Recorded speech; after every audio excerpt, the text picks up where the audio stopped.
Mula sa Al Jazeera mga kapatid, breaking news. Sabi ng Iran, hindi pa tapos ang gera. Pag-usapan natin to mga tol. I'm just a young nigga chillin' on it. First time I seen ice was a So kapapasok lang nitong balitang ito mga tol, 22 hours ago nung maipost to ng Al Jazeera. English, breaking Iran's Defense Ministry spokesman Riza Talai ang sabi rito, says the war with the US has not ended and warns Iran will respond to any deception in diplomacy, adding that opening the Strait of Hormuz to non-military ship is conditional on a ceasefire in Lebanon mga kapatid. Dahil nga kung maaalala ninyo, sinabi ni US President Donald Trump na binuksan na ng Iran etong Strait of Hormuz at nag-agreed na hindi na daw to isasara kahit kailan o gagamitin ito bilang threat sa buong mundo. Yun ay sinabi ni Donald Trump mga kapatid. Subalit, no, kanina lamang o kahapon lamang mga tol is nag-anunsyo ulit ang Iran na muling isasara nila ang Strait of Hormuz dahil sa pagpapatuloy ng US blockade. Kaya nga malinaw rito mga tol, sabi rito, Iran says war not over. Hindi pa daw tapos ang gera. Warns of response to any deception in diplomacy. Mga panlilin lang daw mga tol dito sa diplomasya. Ano ang inyong masasabi rito mga kapatid at umiinit na naman ang sitwasyon dahil ito mula naman dito sa 9 News page naglabas ng pahayag si Mojtaba Khamenei. Ito yung bagong Iranian supreme leader. Ang sabi rito, in the same way that the drones of Iran's army strike the US and the Zionist murderers like lightning, its valiant navy is also ready to inflict new bitter defeats on its enemies mga kapatid. Sabi rito, the supreme leader of Iran has warned that the country's navy was ready to defeat the US and Israeli forces.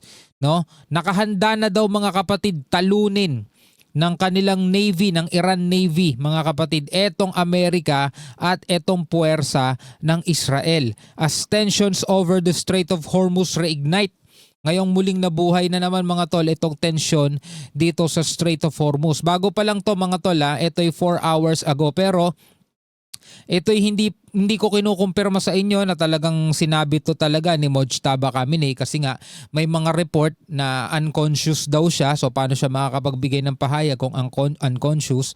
At sinabing siya ay nagpapagaling sa Russia.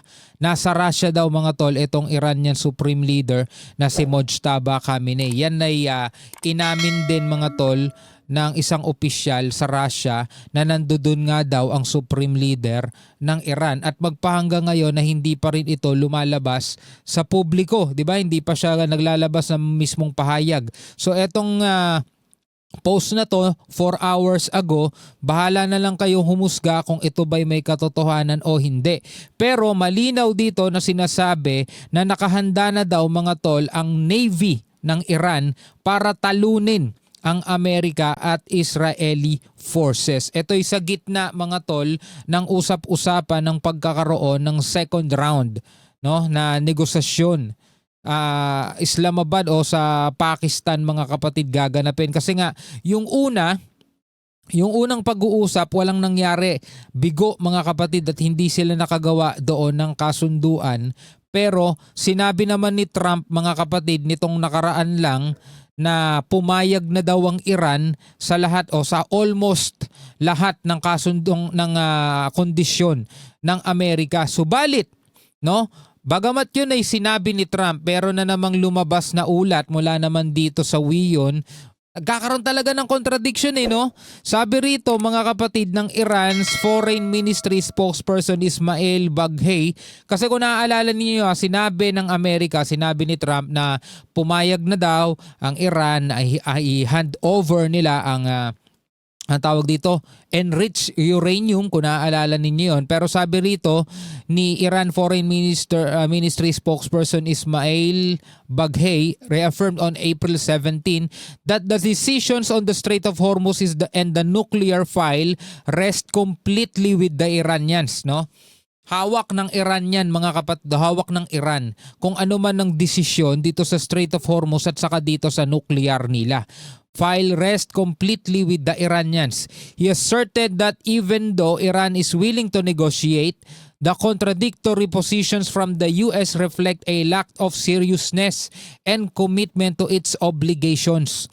He clarified that the rumors about transferring enriched uranium, eto nga yung sinasabi ko sa inyo kanina mga tol, 'di ba? Binigyan na rin natin 'to ng reaction na sinasabi ng Amerika na nag-agreed na daw ang Iran na i-hand over nila ang enriched uranium nila sa Amerika. Ito sabi, he clarified that the rumors about transferring enriched uranium are part of psychological warfare and emerged after the enemy failed to achieve its military objectives. Sabing ganon mga tol. Ito'y hindi galing sa kung saan-saan mang page mga tol. Ito'y galing sa WION. Ayan pinapakita ko sa inyo mga tol. Sabi rito, kung babasahin natin, Iran rejects uranium transfer. No? So pinapasinungalingan ng Iran etong kumakalat na mga bali-balita na i-hand over na ng Iran etong enriched uranium nila sa Amerika. Calls it sacred and contradicts Trump on Strait of Hormuz. No, tinutulan niya rin o kinontra niya rin mga tol yung pahayag ni Trump dito sa Strait of Hormuz na nag-a-agreed na daw ang Iran na hindi na nila isasara kailanman etong Strait of Hormuz. So kung nakikita ninyo mga tol dito sa mga nakaraang reaction video natin sa mga balita, nagkakaroon mga tol ng magkabilang pahayag na magkakontra. Hindi nagtatali, ibig sabihin hindi nagtutugma mga tol. Kaya paano tayo makakaasa ng kapayapaan kung dito pa lang sa mga pahayag nitong mga leader na to hindi nagkakaroon ng pagkakatugma. Sinasabi ni Trump ganito, sinasabi ng Iran ganito. So bahala na lang kayo mga tol kung sino yung gusto ninyong paniwalaan sa dalawa. No? Ako kasi malamang sa malamang mga tol, mas kinokontre. 'Di ba? Hindi pinapasinungalingan kung ano yung sinasabi ng kabilang panig. Parang mas matimbang 'yun kung titignan mo kasi bagamat maganda yung sinasabi ni Trump na nag-agree na ang Iran, bubuksan na nila Strait of Hormuz, nag-agree na sila na hindi na nila isasara kahit kailan.